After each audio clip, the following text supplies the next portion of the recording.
हर महादेव। दोस्तों, हमारी आज की कहानी है भगवान भोलेनाथ को शिव शंकर क्यों कहा जाता है। तो आइए दोस्तों, कहानी शुरू करते हैं। शंकर एक अनाथ लड़का था। उसको जंगल में रहने वाले शिकारियों के एक गिरोह ने पाला था। उसके पास कोई औपचारिक शिक्षा भी नहीं थी। वह केवल एक चीज जानता था कि उसे कैसे जीवित रहना है, शिकार करना और उनको मारना तथा जंगल के फलों को खाना और नदी में पानी पीकर अपने आप को जीवित रखना जानता था।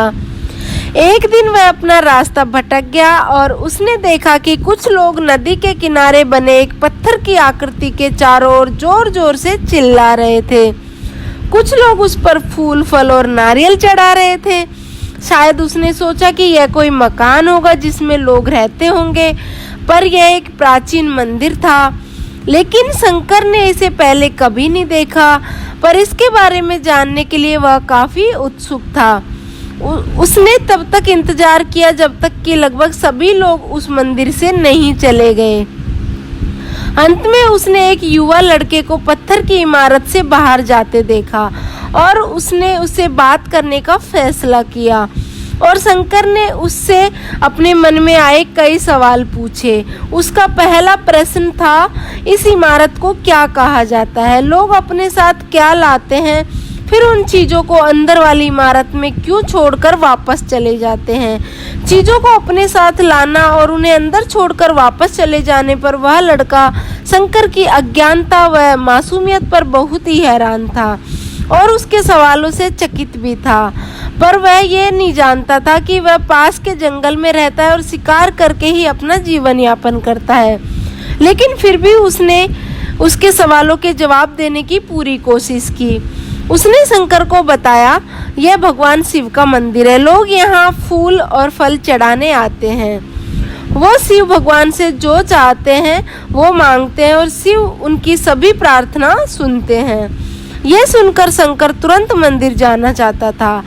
लड़के ने उसे अंदर का रास्ता दिखाया और शिवलिंग के बारे में बताया। शंकर ने मासूमियत से लड़के से पूछा, यह शिवलिंग क्या चीज है और हमें क्या देता है। लड़के ने बताया, हम शिव से जो मांगते हैं वो हमें देता है, हम सब ऐसा मानते हैं। लड़के ने कहा, अब अंधेरा हो रहा है, मुझे घर जाना होगा, और शंकर को वहीं अकेला छोड़कर चला गया। शंकर ने झिझकते हुए मंदिर में फिर से प्रवेश किया। वह एक कोने में बैठ गया और सोचा, एक पत्थर किसी को कैसे कोई चीज दे सकता है जो वो चाहते हों। इसलिए उसने इसका परीक्षण करने का फैसला किया और उसने पत्थर की प्रतिमा से कहा, हे शिव, कृपया मुझे पर्याप्त शिकार करने दें ताकि मैं भूखा नहीं रहूं। मेरे पास आपको चढ़ाने के लिए कोई फल या फूल तो नहीं है, लेकिन यदि आप मुझे शिकार देते हैं तो मैं उसे आपके साथ साझा करूंगा। मैं वादा करता हूँ कि मैं आपको धोखा नहीं दूंगा। उसने ऐसी घोषणा की। अगली सुबह शंकर शिकार करने गया। उसने पूरे दिन शिकार की तलाश की, लेकिन उसे कोई शिकार नहीं मिला। वह भूख से तिल मिला रहा था। वह काफी निराश हो गया क्योंकि उसे कोई शिकार नहीं मिला था। दोपहर हो चुकी थी। अब उसे लगने लगा था कि मंदिर के लड़के ने उसे झूठ बोला। फिर भी उसने शिकार जारी रखा।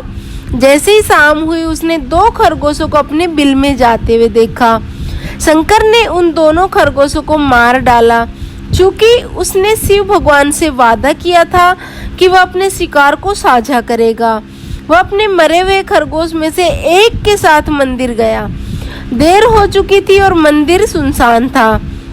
शंकर ने मंदिर में प्रवेश किया और जोर से कहा, कृपया आओ, अपना हिस्सा ले लो प्रभु, आपके लिए लाया हूँ। वह वहाँ बैठ गया और अंधेरा होने तक प्रतीक्षा करने लगा, लेकिन भगवान प्रकट नहीं हुए। शंकर को भूख और नींद आने लगी। उसने खरगोश को मंदिर में छोड़ने का फैसला किया। अगली सुबह जब लोग मंदिर पहुंचे तो उन्हें शिवलिंग के सामने मरा हुआ खरगोश मिला। भक्त बहुत परेशान हो गए। ये यहाँ कौन लाया है? उसने हमारे मंदिर को अपवित्र करने की हिम्मत कैसे की? उन्होंने खरगोश को बाहर फेंक दिया। अगले दिन शंकर अपनी भूख मिटाने के लिए जंगल में शिकार करने गया, लेकिन इस बार उसकी किस्मत अच्छी नहीं थी। उसे शिकार भी नहीं मिला। उसने सोचा आज रात को मंदिर जाना चाहिए और शिव से पूछना चाहिए कि उसे खरगोश का भोजन कैसा लगा। शंकर ये पूछने के लिए मंदिर गया। जब वो मंदिर में पहुंचा तो उसका आश्चर्य का ठिकाना नहीं था। उस रात मंदिर में लोगों की काफी भीड़ थी। शिवरात्रि की रात थी, लेकिन अबोध शिकारी लड़के को इस बारे में कुछ भी नहीं पता था। शंकर ने चारों ओर देखा और उस युवा लड़के को देखा जिसने उसको मंदिर के अंदर शिव से प्रार्थना करने के लिए कहा था। चूंकि उसे इतने सारे लोगों के आसपास रहने की आदत नहीं थी, उसने वहीं रुकने का फैसला किया और पास के एक बेल के पेड़ में चढ़ गया। यह एक लंबा इंतजार था और समय बिताने के लिए उसने पेड़ से पत्ते तोड़कर जमीन पर फेंकना शुरू कर दिया। उसे अज्ञात पेड़ के नीचे एक छोटा सा शिवलिंग था जिसकी पूजा लंबे समय से नहीं हो पाई थी। शंकर के द्वारा फेंके गए बेल के पत्ते उस शिवलिंग पर गिरे। शंकर भजनों से मंत्र मुग्ध हो गया और धीरे धीरे साथ गाना और पंचाक्षरी मंत्र का जाप करना शुरू कर दिया। रात भोर में बदल गई और सभी भक्त मंदिर से चले गए। शंकर पेड़ से उतरा और मंदिर में प्रवेश किया। उसने देखा कि शिवलिंग की आंखों पर लाल निशान थे और वो कुमकुम के थे जो लोगों ने लगाए थे। लेकिन शंकर को यकीन था कि शिव को उनकी आंखों में परेशानी हो रही होगी। उसने शिव जी को खेदजनक स्थिति के रूप में जो देखा वो महसूस किया। उसके लिए उसे बहुत दुख हुआ। वह उसकी मदद करना चाहते थे। उसने सोचा शिव यहाँ अकेले रहते हैं, बीमार होने पर उनकी देखभाल करने वाला कोई नहीं है। जब तक भक्त उनसे मिलने नहीं आते उन्हें भोजन भी नहीं मिलता। शंकर ने एक रात पहले भक्तों को शिवलिंग पर जल चढ़ाते देखा था। उसने सोचा प्रभु को ठंड भी लग रही होगी, शायद वो कांप रहे हैं। उसने सोचा आखिरकार वो केवल पत्तों से ढके हुए हैं। तो उसने शिव से पूछा, मेरे स्वामी, मैं आपकी क्या मदद कर सकता हूँ? शायद कुछ खाना या दवा। मैं आपकी सेवा कैसे कर सकता हूँ? शिव ने उसे कोई उत्तर नहीं दिया।